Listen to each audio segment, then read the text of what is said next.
Welcome everyone. Glad to have all of you here. Let's say good morning, good afternoon, good evening. Thank you for joining us in our transformational talks today. I'm Saeed, and I've got Anagrat with me as part of this session. We have got here wonderful people joining us, so we are glad to have all of you here with us. Coach Transformation Academy is one of the leading top training academies in the world.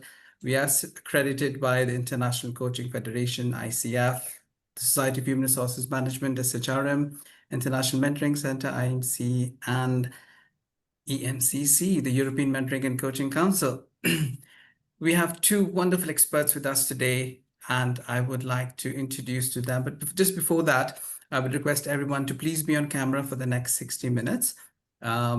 For that, obviously, would gain you one ICF CC unit and one IMC MDC. So please be with us for the next 60 minutes on the camera. Welcome once again to each one of you. Thank you for joining in. Let me move on to introduce Dr. Suzi, our first presenter for today.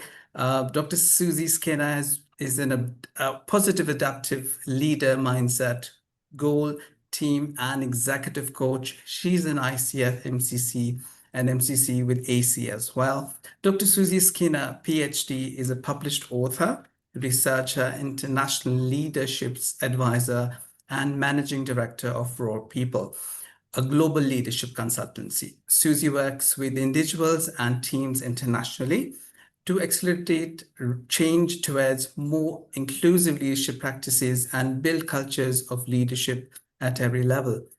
Over 24 years, Suzi has coaching, mentoring, and advised leaders and leadership teams in a range of leading organizations worldwide.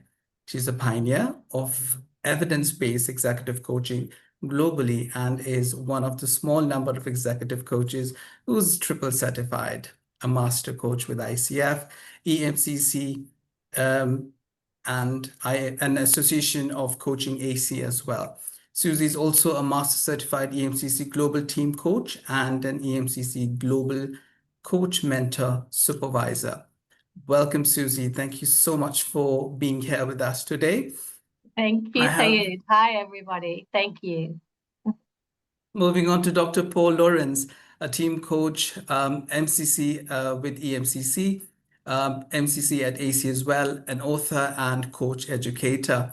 After completing a PhD in psychology, Paul embarked upon a corporate career with PB PLC, leading teams and businesses around the world.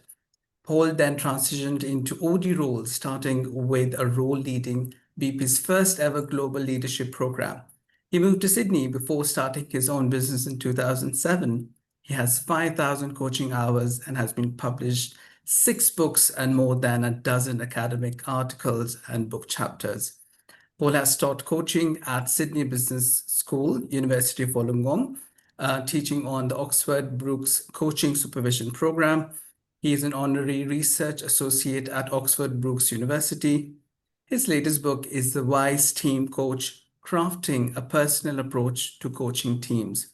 I see that the topic is around crafting your own approach to team coaching. Thank you, Dr. Paul, for having you here. I would now like to have insights from you with this topic. Thank you. Thank you so much, Saeed, and thank you very much for such a kind introduction, and thank you to you and Anna and the team at CTA for the invitation for Paul and I to be here. And finally, everybody, thank you for taking an hour, a precious hour out of your day to give us a gift of your attention. We are really delighted to welcome you in. We have quite a lot to cover with you today. As Saeed mentioned, Paul's most recent book around the Wise Team Coach has just been published. And so we've decided to give you insight into those principles and help you today really identify how you want to craft your own approach to team coaching. As we all know, team coaching is a fundamental and growing area for all of us. with our organizational clients and more broadly. And today we're going to start to ask you, how would you define your approach? Because actually the world needs you, they need your uniqueness, and they need your wisdom. So on that note, I will hand to Paul. We are going to do a breakout session probably at about the halfway point. So you will get time to talk to one another about this. And the only other thing we would add, we've got 60 minutes, but please, if there's a burning question, please pop it in the chat, and we'll take those. Saeed's going to manage that for us. So let's try and make it as interactive as we can. So thank you very much. And Paul, I will hand to you. Thank you, Susie. Let's see if I can get the slides to share. Can you see the slides? Yes, we can. Yep. Lovely. Sorry, Susie? They're just not on display. You've got it on. Oh, yeah. Slideshow. That's it. Continue to share. That's Beautiful. It. Lovely. So thank you all. As Susie said, thank you all for coming. Today, it's crafting your own approach to team coaching.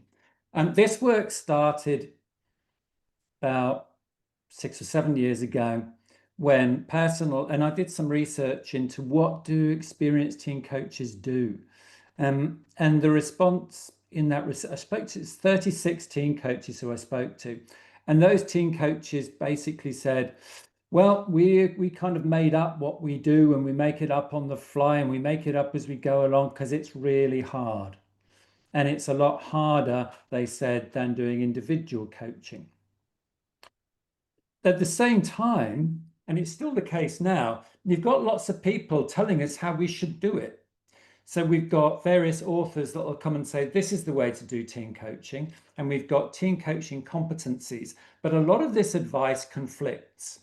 And so I personally found that confusing. And as a coach supervisor, I had lots of people coming to supervision who do team coaching who were equally confused, unsure what they were allowed to do and what they weren't allowed to do. And so this was during COVID.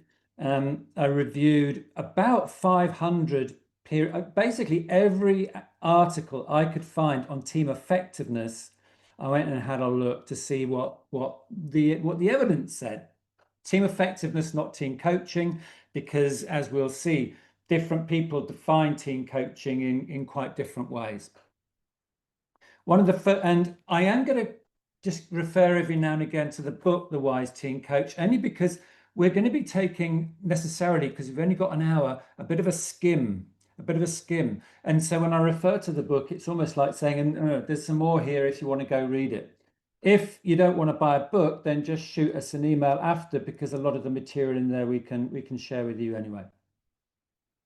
Now, the first insight from all of this, which I find a lot of people find a bit of a relief, is it is not all about competencies.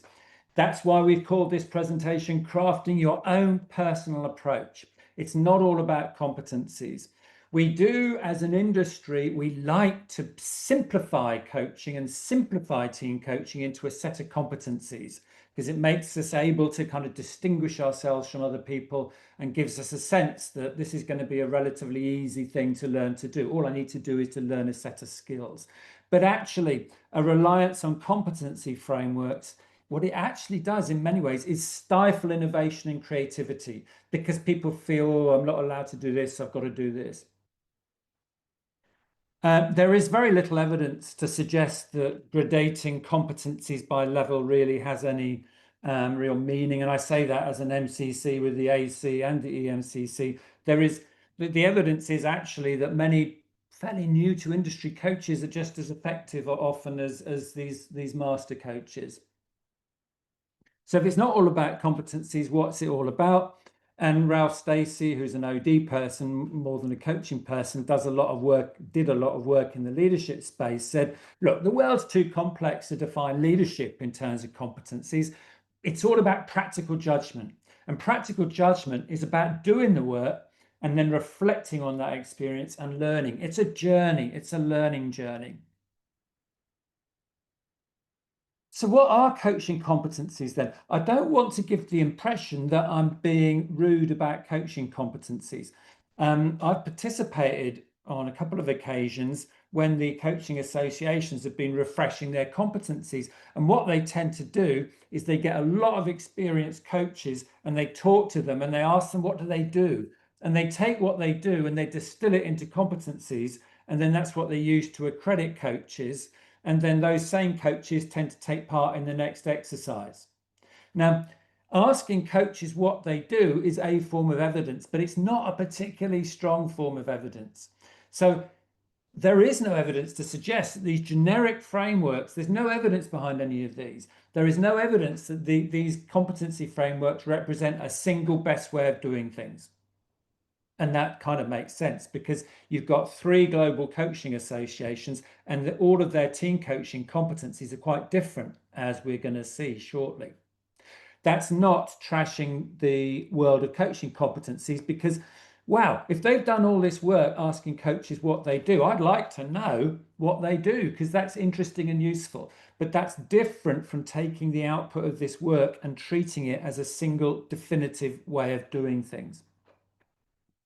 And it is personal. Here's a lovely bit of research by Adrian Myers and Tatiana Bachkarova at Oxford Brookes. Here's what they did. They got a bunch of coaches to coach some coachees. That's good. And they got some people to watch. Those observers were experienced coaches.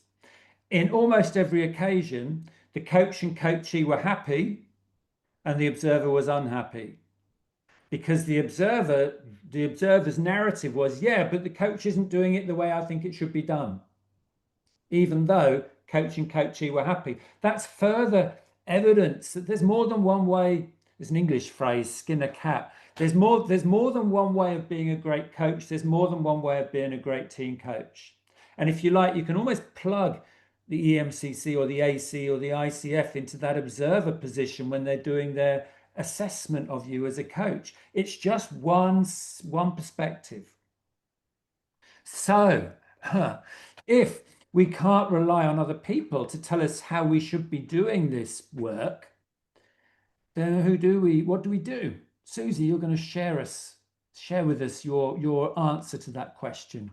Yes, thank you, Paul. So this is, I think, one of the key takeouts from the Wise Leader Team Coach and also the Wise Leader book, the first book that Paul and I wrote together.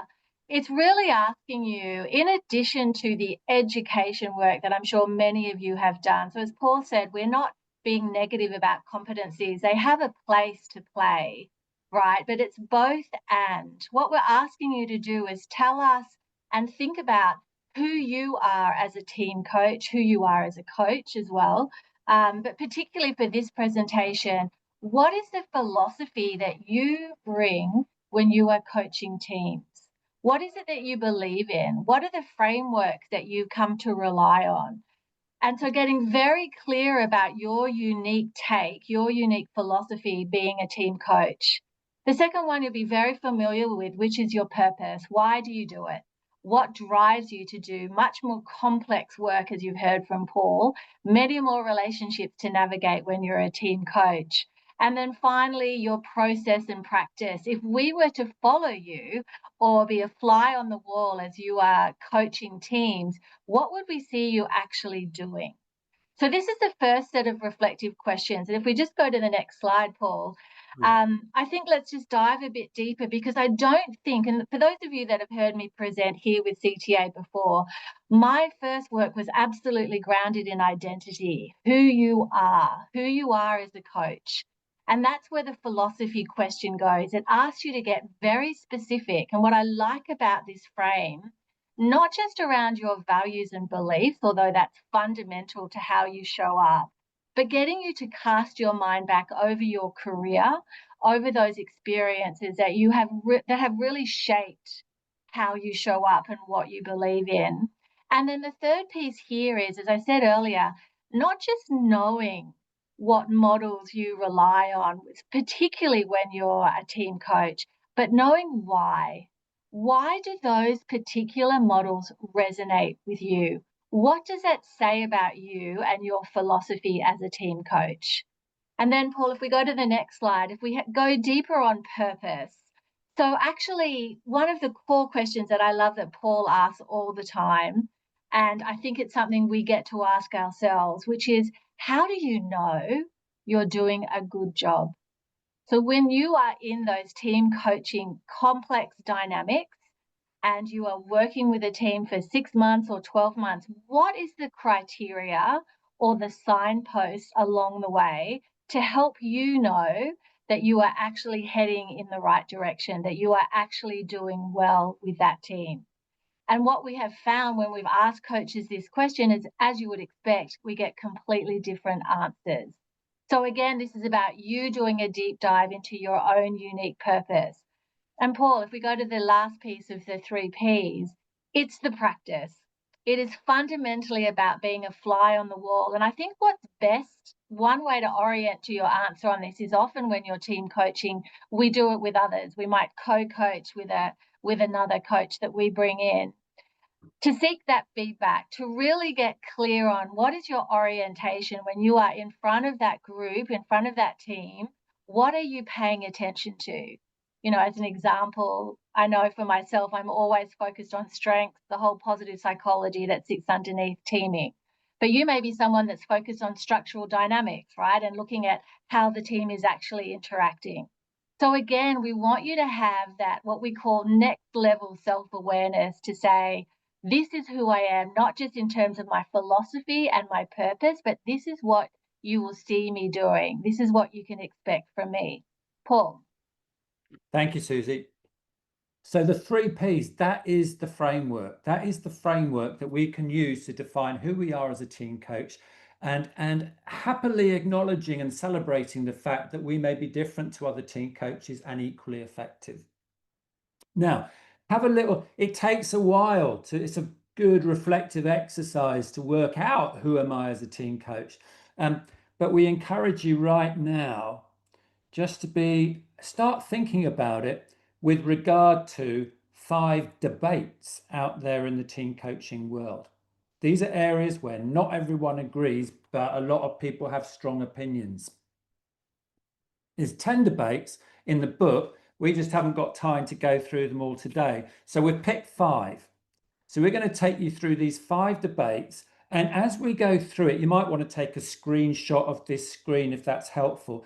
As we go through it, be thinking about where do I stand on this? Where do I stand on this? Because at the end of it, we're going to give you the opportunity just to have a bit of a chat with 1 or 2 other team coaches and have a bit of a conversation. As you do that, be curious. This isn't about defending our perspective. Be curious about how other people may approach things differently. And then we're going to show you where the 3 big coaching associations sit on these 5 debates, which might give you a bit of an insight as to which associations you may get on better with and which may be less resonant for you. First one, I've got a big red line through the screen. Don't know where that came from. But anyway, first one, and this is quite fundamental. Before you even get into what's a team coach, what's a team? Now, there's a traditional perspective that says real teams have clear boundaries and some stability of membership. This is important because folks who advocate for that perspective will often say to you, as a team coach, if they don't have clear boundaries and they don't have stability of membership, then don't do the work because it's not going to be impactful. That's quite a conventional, traditional perspective. And you may like that perspective. There's no right or wrongs here, but there is an alternative perspective. Mark Mortensen basically said, and this resonated with me after COVID because I did a lot of work in a professional services firm.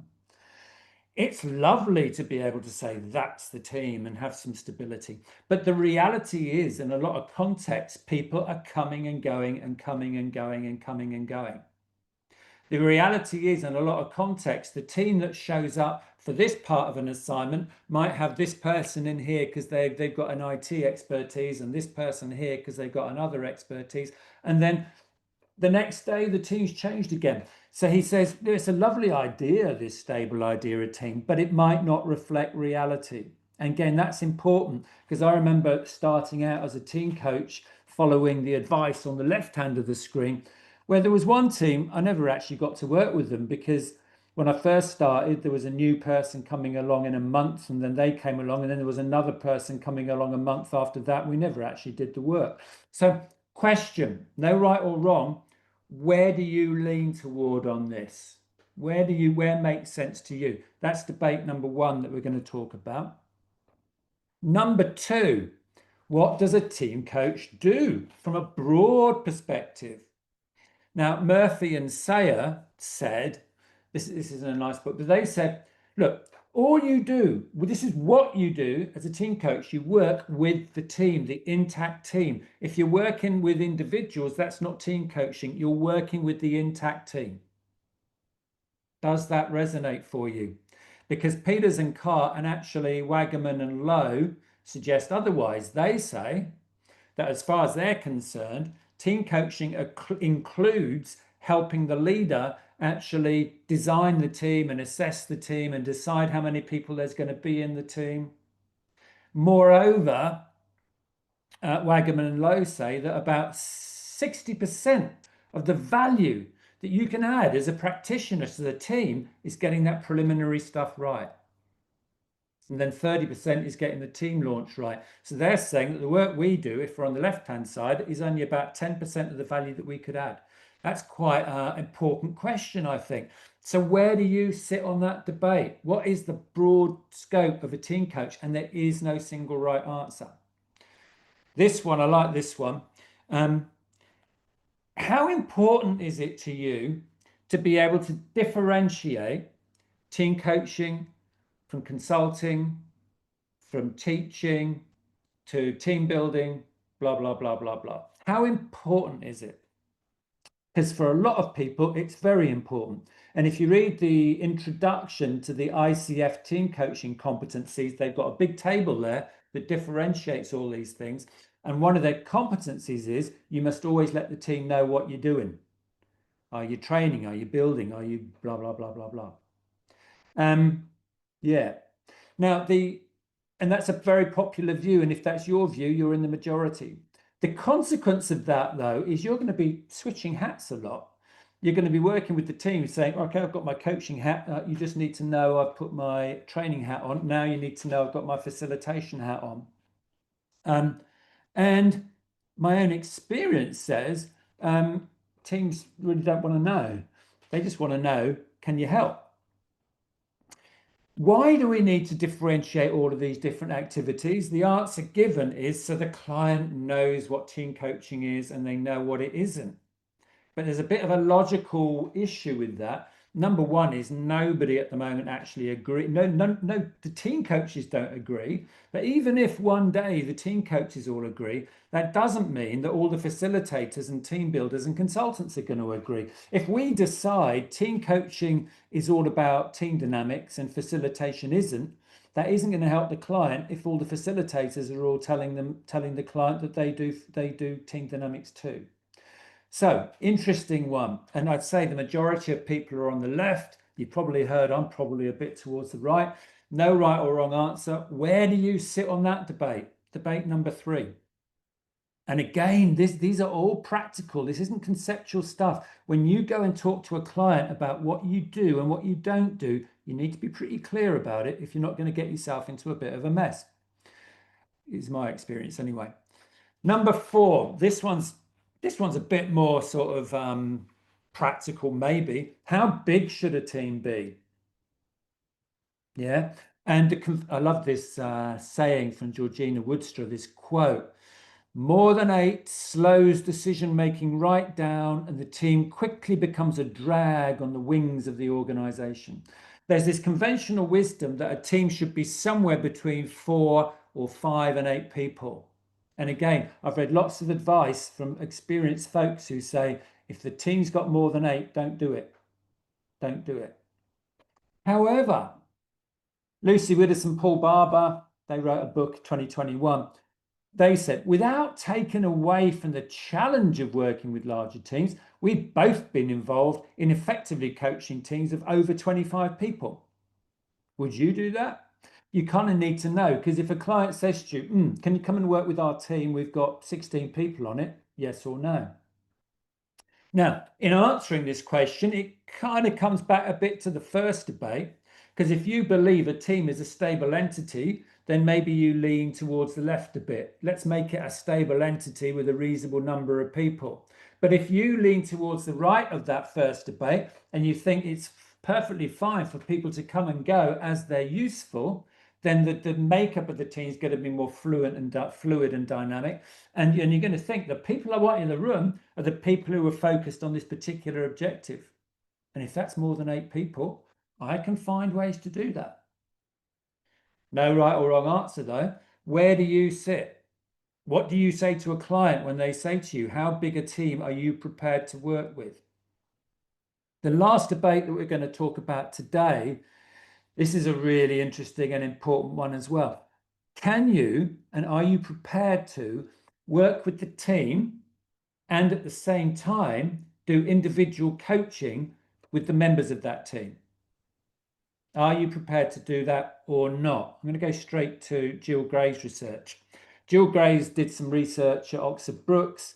She spoke to a load of coaches and said, is that okay to coach individually as well as the team? And some said, no, I would never do that. Because if I'm coaching individuals on the team at the same time as the team, and I go and work with the team and they know I'm coaching some of the individuals, they're going to think, I'm a bit biased.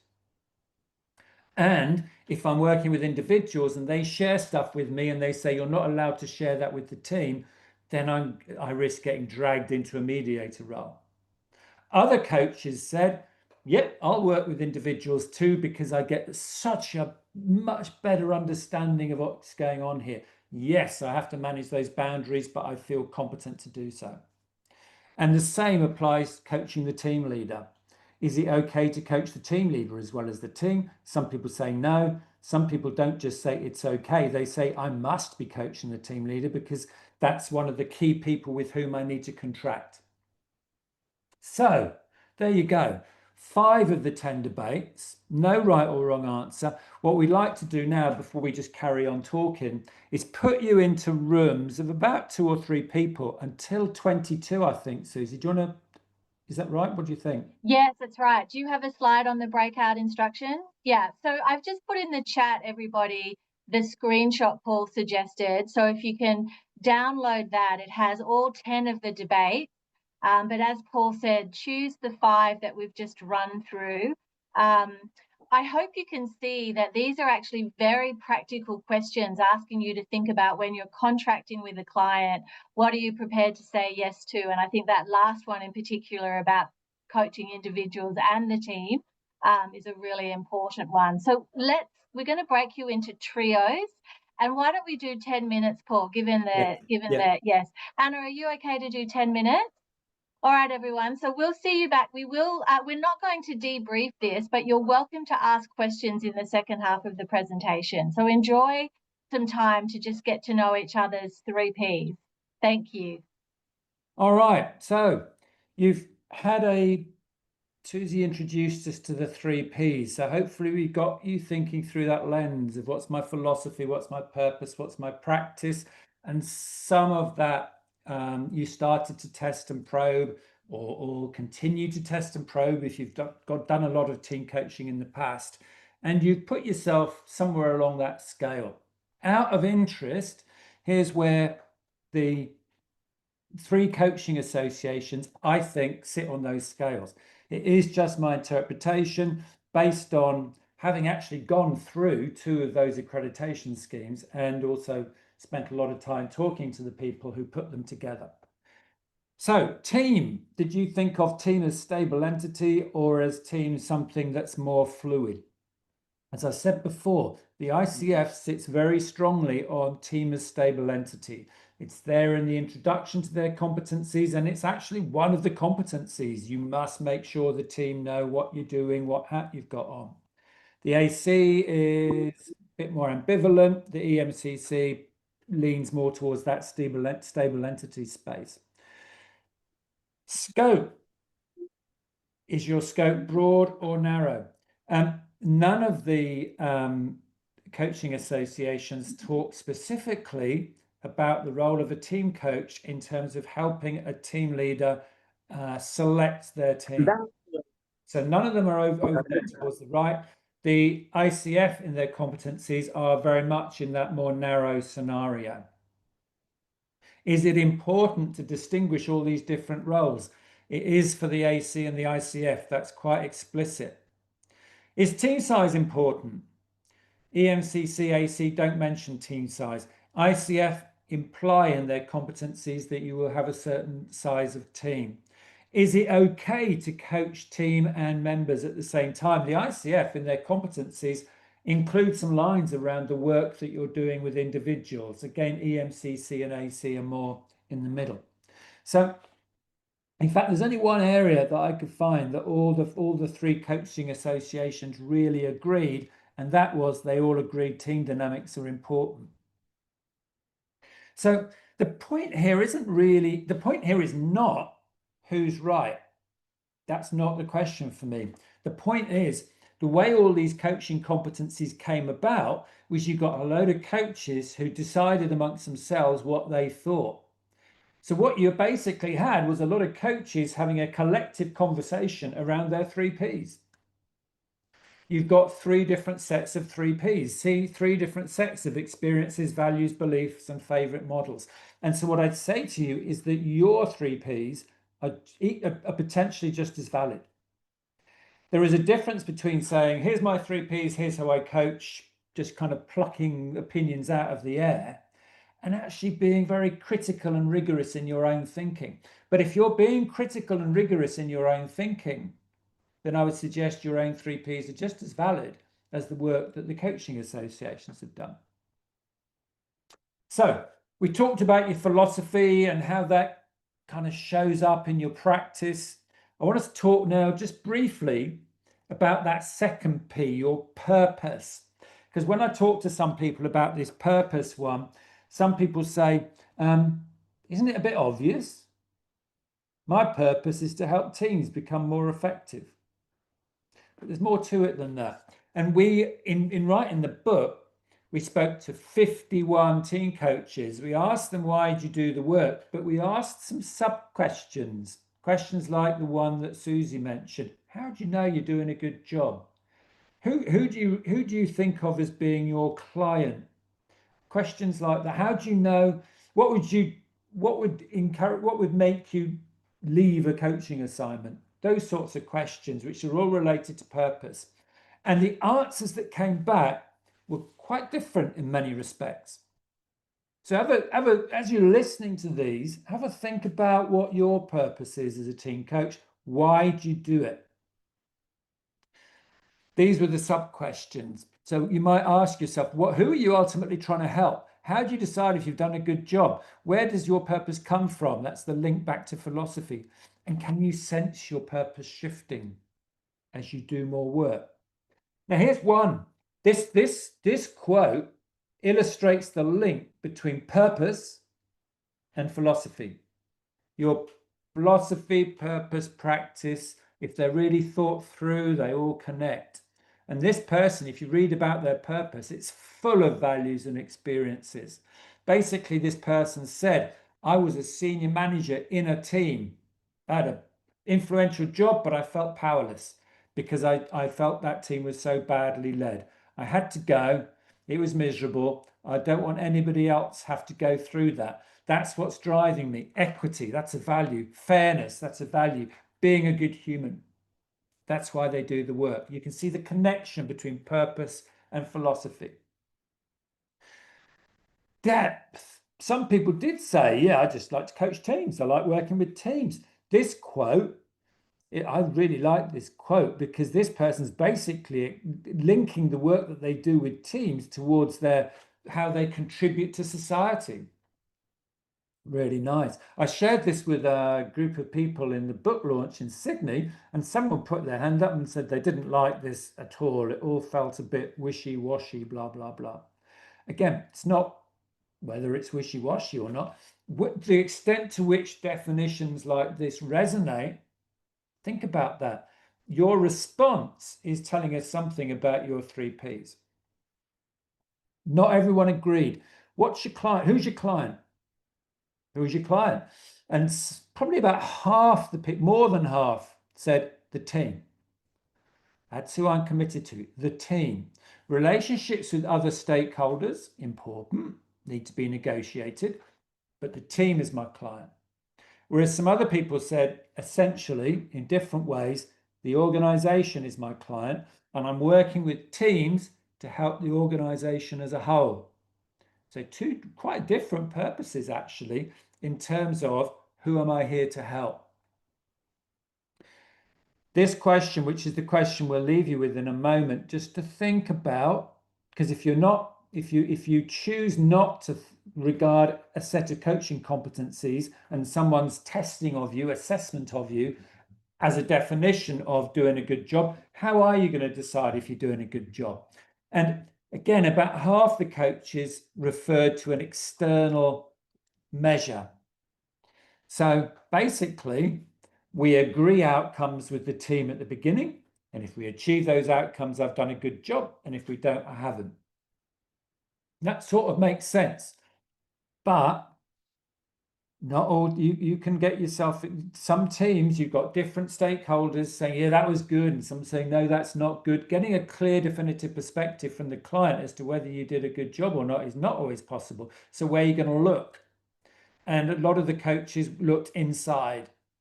And one coach, for example, said, if I hear them taking a more systemic perspective, no matter whether we achieved our objectives or not, I know I've done a good job. So when you're deciding as a team coach, am I doing a good job or not? Where's your point of reference? Inside, outside, or both? Question for you to take away and think about. And these questions take some thinking about. These questions for you to take away. Who are you ultimately trying to help? Who is your client? How do you decide if you've done a good job? And are you able to connect your purpose to the values, beliefs, experiences, those aspects of philosophy that Suzi was talking about before? So there you go, purpose. Last piece around practice before we start to wrap up. Practice, what do? If you're going to be out there as a confident, capable team coach, then you're able to answer questions like these. This is not an exhaustive list, but you're able to answer questions like, am I prepared to work by myself, or will I always work with another team coach? And there are people out there telling us we should never do this work by ourselves, and there are plenty of team coaches out there doing the work by themselves. Where do you stand on that? Because if the client says to you, I've got a team of 15 people, what's your response? Yeah, I'll do that. Or yeah, we'll do that. Or we're not doing that at all. Where do you work? How often? How do you like to set up the room? Some people won't go and do the work inside an office, too distracting, people on their phones, always off. How often? Some people like to get their team together for about half a day once every 3 months. Other people want to spend about an hour, hour and a half every week sitting in a team meeting. When the client says to you, how do you like to work? How are you going to answer the question? How long are the sessions? How do you create psychological safety? You kind of need to know that in order to, again, be able to contract with the client around what the process is going to be like. And then we're into some really important questions around contracting. When the client first says to you, we'd like you to do some team coaching, how are you going to approach that meeting? What kinds of questions are you going to ask? What kinds of boundaries and parameters are you going to set? Are you going to insist on doing some conversations up front with the team, maybe, and also some external stakeholders? Lots of conversations to have if you're going to be a happy team coach. My own experience, and there's an article by Alison Hodge and David Clutterbuck where they talked about their own experience as a coach, team coach supervisor. And they said, number one, lots of team coaches come feeling like they're been in a war. And number two, 80% of the issues they bring to supervision are all around contracting. How well did I do up front to contract up front? And how well am I doing on an ongoing basis to keep contracting? ABC, always be contracting, etc. So you need to have answers to these questions if you're going to be a happy team coach and you're going to be able to do that contracting well. So there we go. We really have whizzed you through the 3 Ps. The other thing that's in the book are these, remember, all of this work came out of that study of like 500 articles and all the books we could find on team coaching. Some really cool ideas came out of that research. Some really cool ideas. They're all in the book. Again, if you don't want to pay for the book, just get in contact with us because we've written little papers around this stuff. But some beautiful, cool ideas. These ideas that have a real, in my experience, in our experience, have a real impact and can make a real difference to the work that they do. I look at this and I think, yeah, teams and meta teams. Wait, who are you going to do the work with? If teams are forever changing and rotating, blah, blah, blah. In a professional services firm, they often come from the same pool of about 50 or 60 people. Maybe that should be your focus point. Maybe that's where you should be doing the work, such that all these 50 or 60 people became great teamers, so it doesn't matter who's in the team at any one moment. Everyone's equipped to work together more effectively. It's a beautiful idea. Task conflict and relationship conflict. Cool idea number 4. Clients, in my experience, love it. If a client says to me, Paul, I don't know if we need team coaching because everyone gets on so well together. We never have disagreements. I go, ooh, because in effective teams, they have conflict. They disagree with each other. Otherwise, you've got groupthink. But they're able to disagree around the task without that leaking into relationship conflict. And very often, task conflict does leak into relationship conflict. So practically, we have tools. Get hold of tools that can help your team recognize the difference and make sure task conflict doesn't leak into relationship conflict. And there's lots of other ideas there as well. And we'd encourage you to go looking for your own ideas, not just in our stuff, but everyone's stuff, and collect these ideas to inform your practice. And yeah, back to the 3 Ps. Again, it's been a bit of a cook's tour, but our objective today, the title of the presentation, was helping you to craft your own approach to team coaching. We hope we've given you a glimpse of how you might achieve that. Some of the things to do over time to continue to build your philosophy and enrich your philosophy. Over time, become clear on your purpose. Over time, develop more and more ways of doing the work, not just relying on one course or one book. Your 3 Ps are forever evolving and changing. We're not asking you to do your 3 Ps, stick them on the wall and say, that's who I am. Because everything you hear, everything you read, every conversation you have, every experience you have and that you reflect on, if you're a learner and if you're committed to learning, that should be contributing to the ongoing evolution of your 3 Ps. It's a framework to hold as an anchor, but the nature of the anchor is forever changing. So we hope you found that interesting and useful. Yeah, so question for you to take away. What insights did start emerging for you around your 3 Ps? And what's your 4th P? Your 4th P is your plan, your development plan. If you do that reflective exercise around the 3 Ps, there'll be new things that you want to go and pursue and find out about, new things you want to go and try out as a team coach. What's your 4th P? Yeah, the book's there if you'd like to go and have a look at it. It's basically covers the material that we've done in more depth.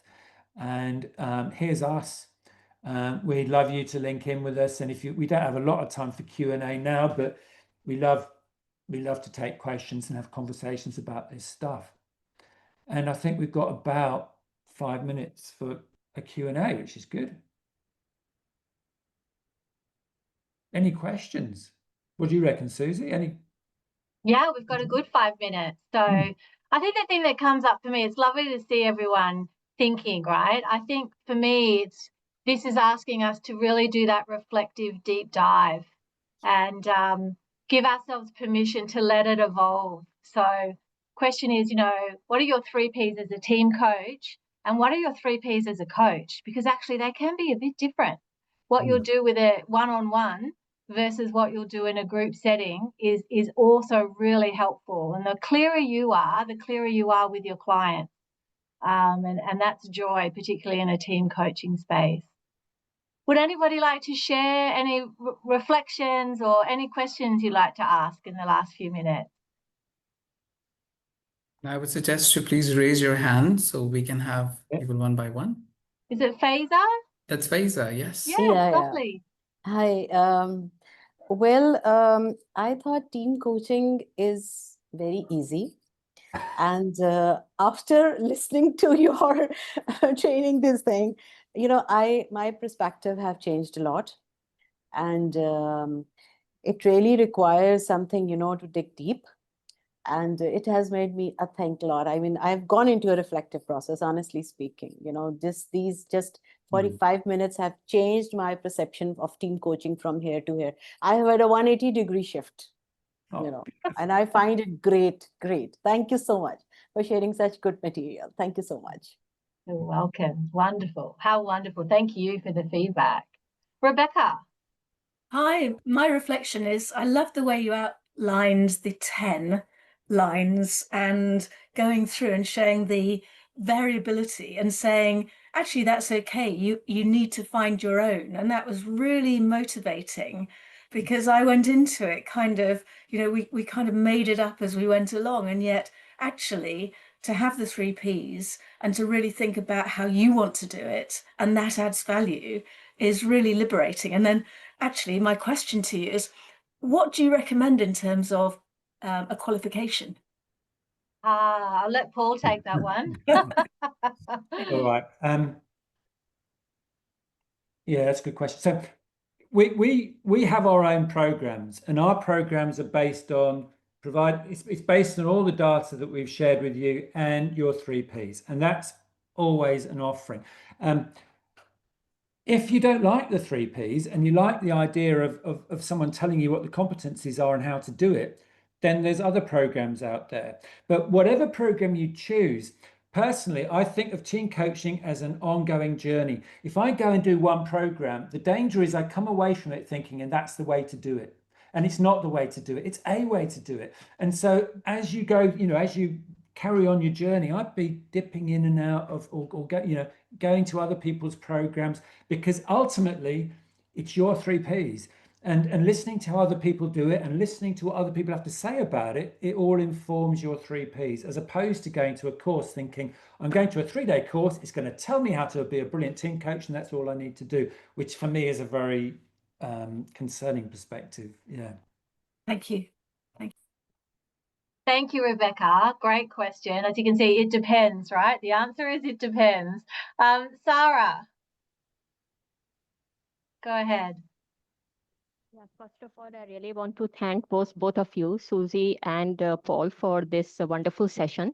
As a new coach who has recently been certified as a coach, so this is a great foundational work for me, and I'm really feel blessed at the moment that I was able to attend this session, because probably the 3 Ps and the 10 debates which we have discussed is something that was definitely somewhere in my mind as well.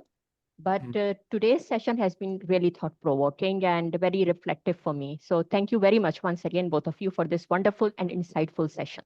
Thank you. You're welcome. You're welcome. And I would say, because Paul's being very humble, particularly this recent book, The Wise Team Coach, I really do encourage you just read it. It's really accessible. And some of the questions you're asking in this closing is actually going to help you answer those questions. You can read it over a cup of coffee, find a buddy and debrief it. But it's a great overall summary of what's happening out there in the industry. Yeah. Okay. Oh, Sophia, one last question. Please go ahead. Thank you, Dr. Paul and Suze, for the profound insight. You have cleared my doubt because I've been a coach and always dealing with clients one-to-one. It was my vision to go to team coaching, and I was wondering the last few weeks and months how I'm going to do it. But today's lesson and the insights that you have given from Dr. Paul and yourself has really, really profound, gave me an insight that there are some loopholes that I have to look upon and to really, but you have given me a boost that I can do it as long as I know how to be flexible. And going to the break rooms too, having those two wonderful coaches with me too, has given me a vision to be really understanding that it is just the mere factor of lack of information. When you have them from people who really have been there and have done it, they can really give you insight to go forward. And I'm really, really going forward for that. And I'm just going to look forward for the next 2-3 months going for a team coaching. And I'm very grateful for CTA to bring Dr. Paul and Suzi to give me this profound insight for me to go forward. Thank you very much. I'm really grateful. Thank you. Beautifully said. Paul, go ahead. Thank you very much. Yeah, no, thank you very much. I'm waiting for Candida to ask a question. I think I'm super happy just to see the two of you work. I've had my book here next to me, which I so love reading. It's already really, was it called earmarked? Is that the word? Yes. But I look forward to seeing the two of you next week. Is it next week at the book Yes. launch? Oh, yeah. Yes, in To London. celebrate. Yes. Yes. So thank you. And I'll see you tomorrow, Paul. See you. All right, everyone. Well, listen, thank you so much on behalf of Dr. Paul and myself. Really grateful for the gift of your attention. As Paul said, the book is called The Wise Team Coach and Crafting Your Own Personal Approach, and it is available on Amazon. And for those of you that are doing the one-on-one coaching as well, last year we wrote the Wise. What did we write? The Wise Coach. Was that what it was called, Paul? Wise leader. Oh, the Wise Leader.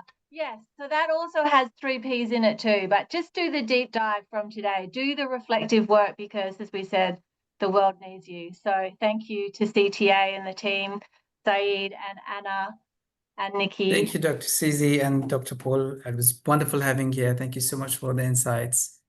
Wonderful. Take care. Thanks, Thank everybody. you. Thank you, Bye-bye. everyone. Bye, everyone. Take care. Thank you. Thank you.